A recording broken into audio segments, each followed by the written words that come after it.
The wind-up here didn't howl. It peeled. It peeled the skin from the traveler's cheeks in paper-thin shavings, flayed the moisture from his eyes until they stung like cracked glass, and scraped the last warmth from the marrow of his bones. Beneath the moon, thin as a drawn blade, his breath came out in ragged white ribbons that snapped against the granite like torn cloth. He had been climbing for 3 days on nothing but melted snow and the memory of bread. Now that memory sat in his hands. A fist-sized lump of black rye, hard as shale, flecked with grit from the road. He had carried it since the valley, rationing it like a miser counts coins, but each mile higher had turned it to stone. Tonight it felt heavier than guilt. He told himself he would break off a corner for the hermit, just a corner. But the thought alone made his stomach cramp so violently he had to lean against the cliff to keep from folding in half. The cave mouth yawned above the last switchback, a dark ellipsis in the mountain's face. No firelight, no chanting, no sign the stories were true. Only silence, thick as wool. The traveler's boots scraped frost as he climbed, each step crunching like glass ground under heels. He had heard the tavern tales. The hermit who had not spoken since the emperor's last war, who fed the wind instead of his own mouth, who left silver coins for pilgrims bold or broken enough to climb this high. The traveler was both. Bold because starvation had burned away fear, broken because hope was the only thing left in his pockets. At the threshold he stopped. The cave smelled of iron and pine smoke from some distant, impossible hearth. Shadows pooled so deep they seemed to drink the moonlight. He placed the bread on a flat stone just inside, hands trembling from more than cold. "For you," he whispered, the words frostbitten, barely sound. "If you're hungry." Nothing moved, not even dust. He waited, counting heartbeats. 10, 20. On the 23rd, a raven dropped from nowhere. No flutter, no warning, landing between him and the bread. Its feathers were slick midnight, but its eyes were older than the mountain, pupils dilated like wells without bottoms. It tilted its head, not at the bread, but at the traveler's face, as if reading the hunger etched there. Then it did the impossible. It pushed the loaf forward with one glossy wing, nudging it back toward him. The traveler stepped away. "No," he croaked. "It's his." The raven opened its beak. A single silver coin rolled out, ringing against the stone like a dropped bell. It spun once, twice, then settled, catching starlight until it seemed to glow. The traveler stared. On one side, the emperor's profile, sharp as a guillotine. On the other, a mountain peak crowned by a raven, wings outstretched. Behind him, the wind changed. It no longer peeled. It listened. He reached for the coin with fingers numb as driftwood. The metal was warm, impossibly warm, as though it had just been pulled from a smith's fire. When his skin touched it, the raven blinked once, slow and deliberate, then launched itself into the dark. The traveler did not hear wings beat. He heard only the echo of his own pulse. Later, when the wolves came, he did not see them. He felt them. Yellow eyes circling the tiny fire he managed to coax from dead bracken, their breath fogging the air like steam from a cauldron. He clutched the coin in his fist until it left a perfect circle pressed into his palm. The wolves never crossed the ring of firelight. At dawn they were gone, leaving only prints in the frost that led away from the cave, away from the mountain, as if something had called them back. The traveler rose, pockets lighter but soul heavier. The bread lay untouched where he'd left it, but now a single raven feather pinned it to the stone like a blade through parchment. He took neither. The coin was enough.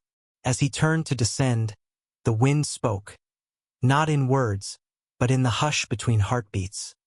Debt accepted. He did not look back. If he had, he might have seen the cave mouth close like a mouth swallowing darkness.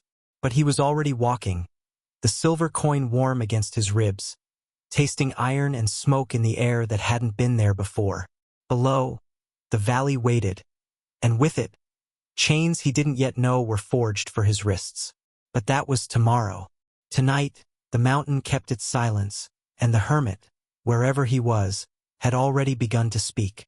The first raven came at dawn, folding out of the fog like a black letter torn from the sky. It landed on the traveler's windowsill, one claw on the splintered wood, the other clutching a scrap of parchment no larger than a coin. The ink was still wet. The shadows were faces you trust. No seal, no signature, only the faint scent of pine smoke that clung to the hermit's cave. The traveler read it twice, the words sinking through his ribs like swallowed ice. When he looked up, the raven was gone, leaving behind a single feather that shivered in the wind like a warning. He tried to laugh it off. He had walked out of the mountains with a silver coin and a story no one believed, of wolves that would not cross firelight, of bread untouched by teeth. The village had listened, eyes wide, then turned away to whisper over cups of thin ale. By nightfall the tale had twisted.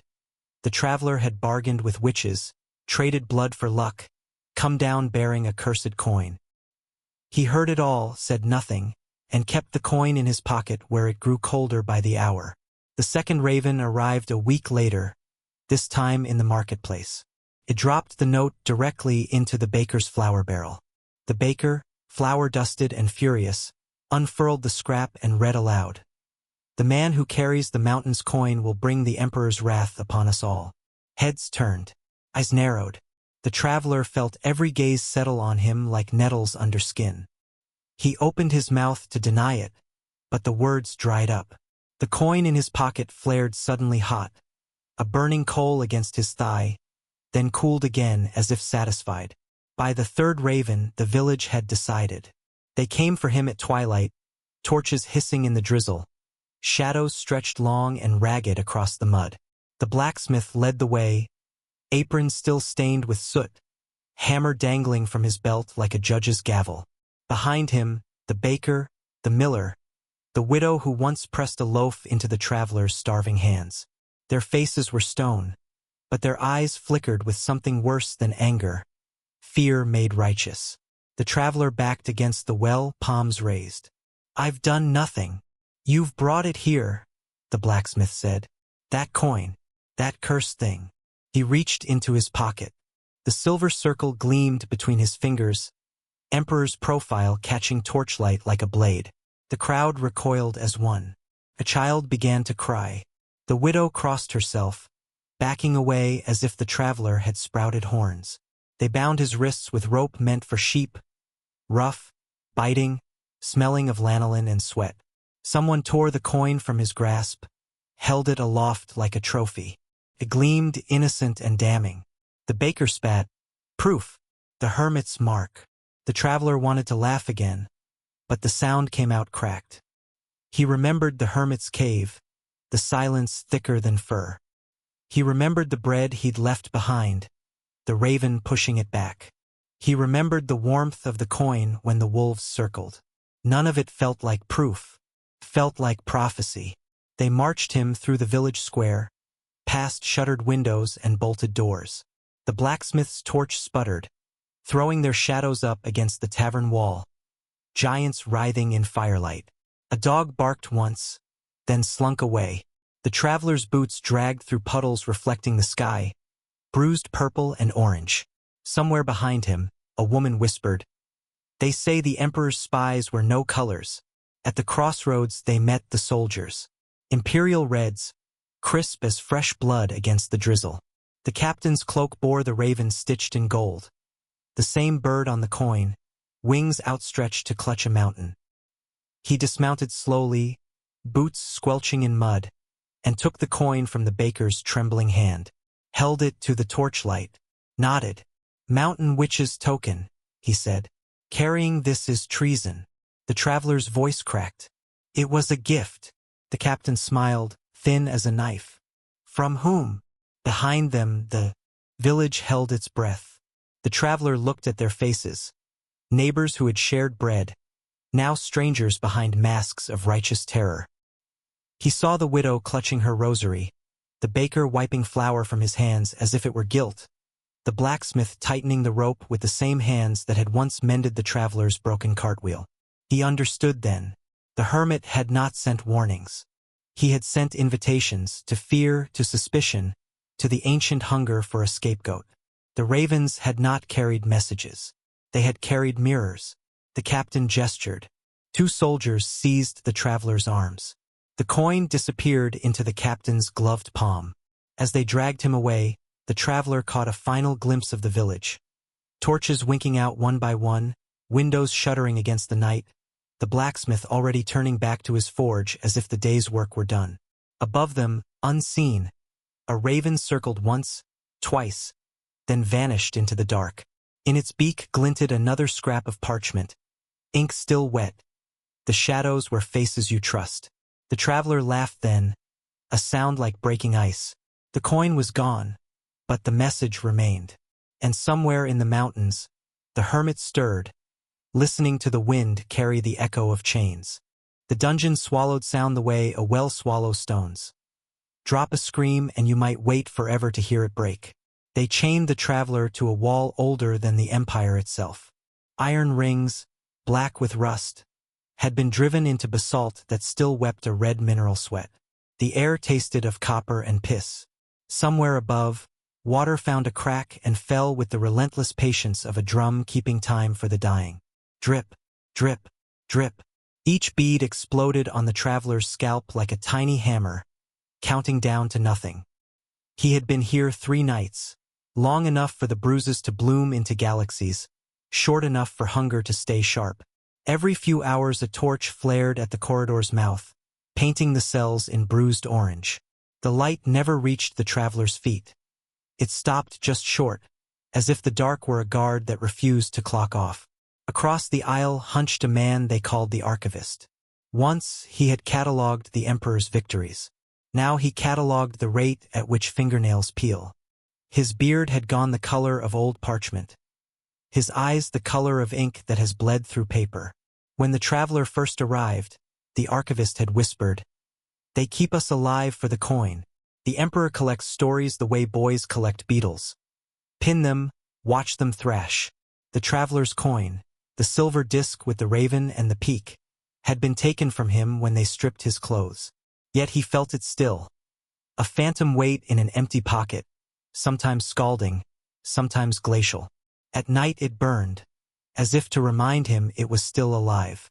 By morning it froze, a cold coin pressing against the bone of his hip though no metal touched him. On the 4th night the interrogator came. He wore no armor, only a robe the color of wet ashes. His voice was soft, almost paternal. "Tell me the hermit's name," he said. "Speak it once, and the chains fall." The traveler laughed, couldn't help it. The sound ricocheted off the walls like a trapped bird. "I don't know it," he said. The interrogator smiled as if he had expected the answer. He produced a small iron box, opened it and set it on the ground. Inside lay the traveler's coin. It should have been dull by now, but it shone like a star dragged into a cellar. The interrogator did not touch it. Instead he drew a single raven feather from his sleeve and laid it gently across the metal. The feather burst into blue flame, burned to ash in a heartbeat, and the coin remained cool. "Interesting," the interrogator murmured. "It answers only to you." They left him then. No beatings, no blades. Just the coin in its box, the drip of water, and the archivist's ragged breathing. Days blurred. Hunger became a pet gnawing his ribs. The archivist told stories to keep madness at bay. Tales of the hermit who once advised the emperor to salt the earth behind retreating armies, who recommended poisoning wells so survivors would remember the cost of rebellion. Each story ended the same. The hermit vanishing into the mountains, leaving only a single silver coin on the war table. One dawn the archivist did not wake. His last breath fogged the air and never returned. The traveler pressed his forehead to the bars and whispered, "I'm next." That night the coin spoke. It did not speak in words but in memory. The hermit's cave, the wind that tasted of iron, the raven's eye reflecting his own hunger. He saw himself kneeling, placing the bread. He saw the hermit's silhouette deeper in the dark, hands folded as if in prayer or curse. And he understood. The coin was not a gift. It was a seed. Every kindness he had shown had rooted in the emperor's fear, grown into a tree whose fruit was suspicion. Boots rang in the corridor, many boots. The interrogator returned with guards whose faces were hidden behind raven masks. They carried no chains.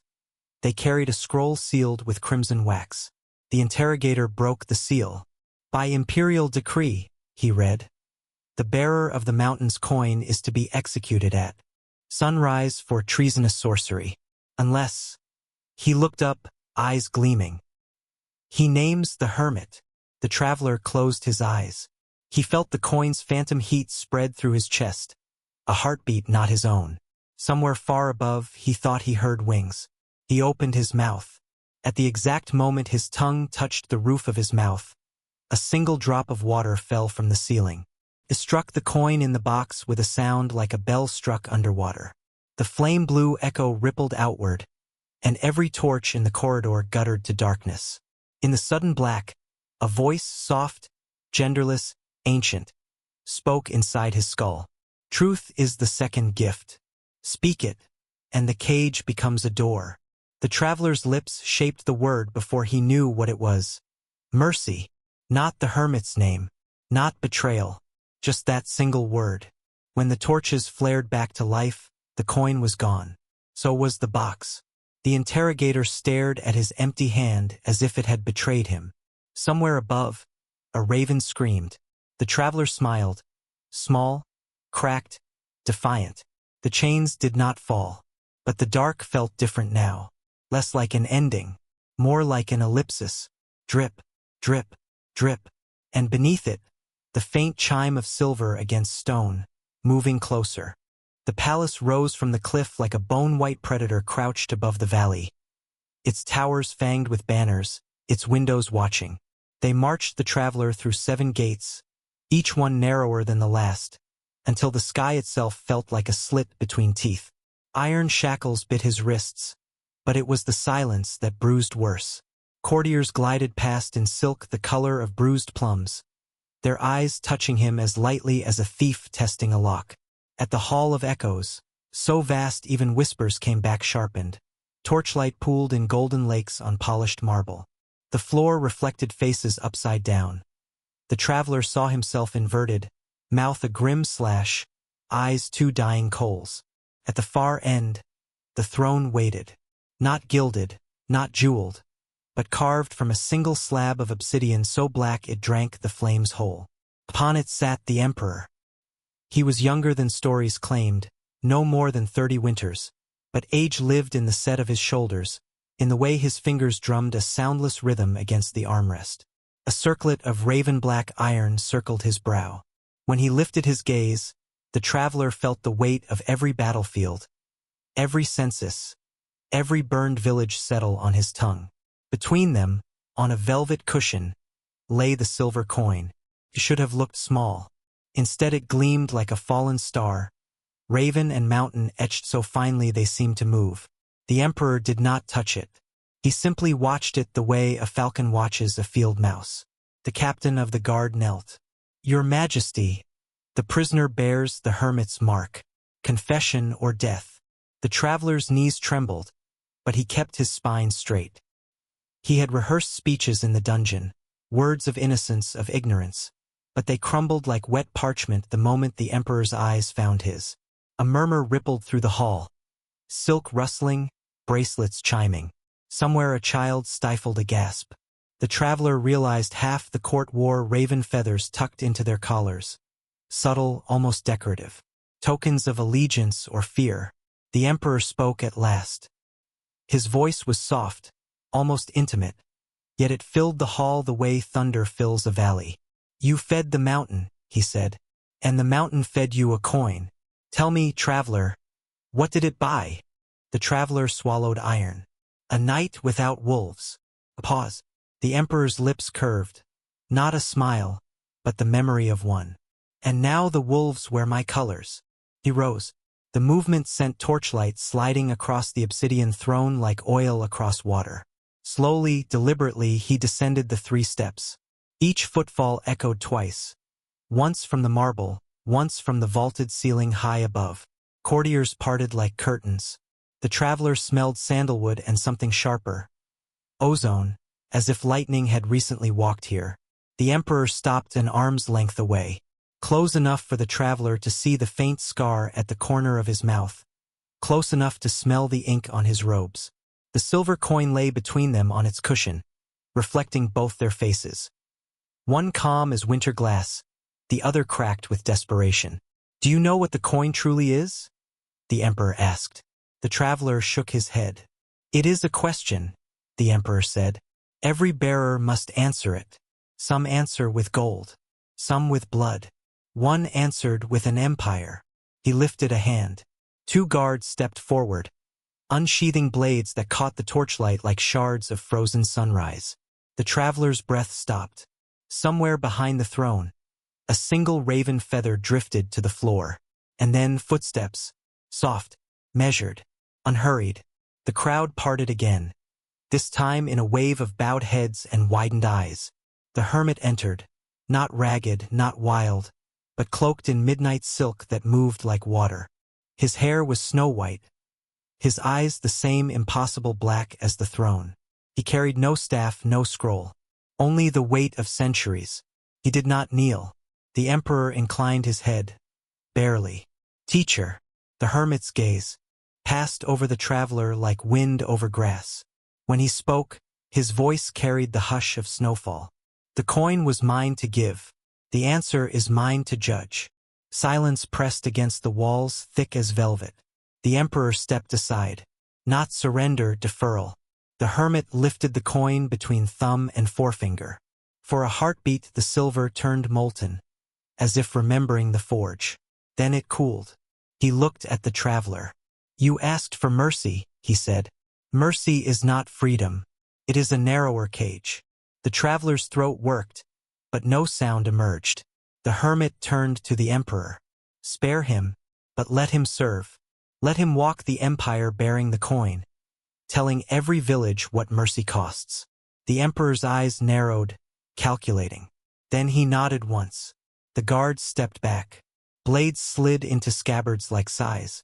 The hermit pressed the coin into the traveler's palm. It was neither cold nor hot now, only heavy, as if it contained the weight of every choice it had witnessed. As they led him away, the traveler heard the hermit's final words. Not aloud, but inside his skull, soft as falling ash. "Truth is the second gift. Wear it like a chain." Behind him, the Hall of Echoes remained standing, but something had shifted. The torches burned lower. The courtiers' shadows stretched longer. And in the obsidian throne, the emperor sat alone, staring at the empty cushion where a single silver coin had once decided a life. Autumn bled across the empire in slow, arterial pulses. Copper leaves, rusted swords, fires that never quite warmed the bones. The traveler walked east because east was the only road left. His boots split along the seams. His cloak became a map of every rain that had tried to drown him. The silver coin hung from a cord around his neck now, not hidden but displayed like a brand. Wherever he stopped, people touched it with reverence or revulsion, then looked into his eyes for the answer they hoped he carried. He told them the same story every time. Mercy is a narrower cage. In the first village, a woman offered bread still steaming from her oven. He ate half, left the rest on the windowsill for birds. That night her barn burned. No one blamed him aloud, but in the morning the bread was gone and so were the birds. In the second village, a boy asked to see the coin. The traveler let him turn it over in small, greedy fingers. The boy's father had died in the emperor's last war. The boy wanted to know if the hermit's mark had condemned him. The traveler said nothing. The boy's mother later found the coin buried in the hearth ashes, warm as a living thing. Winter arrived like a debt collector. No knock, just the sudden shattering of frost across the skin. The traveler learned to read the coin's temperature the way sailors read the sky. When it cooled, he walked faster. When it burned, he stopped and waited for whatever horror needed to catch up. Sometimes it was soldiers with empty scabbards. Sometimes it was widows with empty hands. Always it was the same question. Why did he live when better men burned? He tried to explain. The words tasted like iron filings. Spring brought refugees, whole families trudging west on bleeding feet, carrying mirrors that reflected only smoke. They spoke of the emperor's palace gutted by fire, of the hermit's name chanted like a curse in every tongue. They did not look at the traveler's coin. They looked at his eyes and saw something worse than death. Survival. One night, he found the archivist's grandson in a ditch, ribs showing through skin like the bars of a cage. The boy clutched a raven feather. The traveler gave him the last of his water, the last of his bread. The boy died anyway, the feather clenched in his fist like a key to a door that would never open. The coin went cold against the traveler's chest and stayed cold for 3 days. Summer arrived as a funeral pyre. Fields scorched black, rivers reduced to cracked veins. The traveler walked until the road itself disintegrated into dust and memory. Somewhere along the way, the cord around his neck frayed through. The coin slipped free and rolled into the dirt. He left it there. He walked another day, another night. The coin followed. It rolled against his boot at dawn, scarred now. His own profile etched where the emperor's had been. The raven on the reverse had become a silhouette of wings broken mid-flight. He stared at it for a long time, then laughed until the sound shredded his throat. That evening he reached what had once been a city. Walls stood like broken teeth. In the central square, a single pillar remained, and on it someone had nailed a scrap of parchment. The hermit is dead. Long live the hermit's question. He sat beneath the pillar, too tired to move. The coin burned against his palm like a coal. Around him the wind carried voices, some his, some not. They asked the same thing: what did mercy cost? Footsteps approached. Soft, familiar. The hermit stood in the square's heart, unchanged by years or flame. His robe was the same midnight silk, his eyes the same impossible black. He held nothing, needed nothing. You've walked far, he said.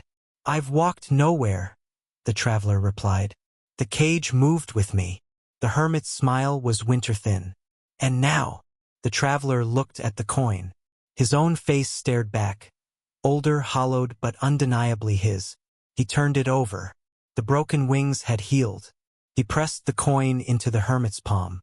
Fit perfectly, as if it had always belonged there. I have one more gift, the hermit said. But gifts given twice are curses. The traveler stood. His legs shook, but they held. Around him, the ruined city stirred, bricks shifting like sleeping animals, vines uncurling toward the sky. Somewhere a child laughed, bright and impossible. What happens now? He asked. The hermit's eyes reflected the newborn stars. Now you ask the question. The traveler faced the empty square, the broken walls, the endless road behind him. He took a breath that tasted of ash and spring. What did mercy cost? He called to the wind. The wind answered with silence, and in that silence he heard every village, every burning barn, every child who had never learned the word for home. He heard his own heartbeat, steady as a drum. He walked west. Behind him, the hermit dissolved into shadow.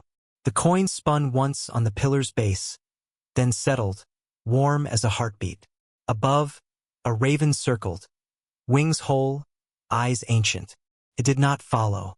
It simply watched, as it had always watched, until the traveler disappeared into the horizon where autumn and spring were learning to share the same sky. Somewhere along the way, the road widened. Somewhere along the way, the cages grew doors. And somewhere, far ahead, a child asked, "Why do birds need houses?"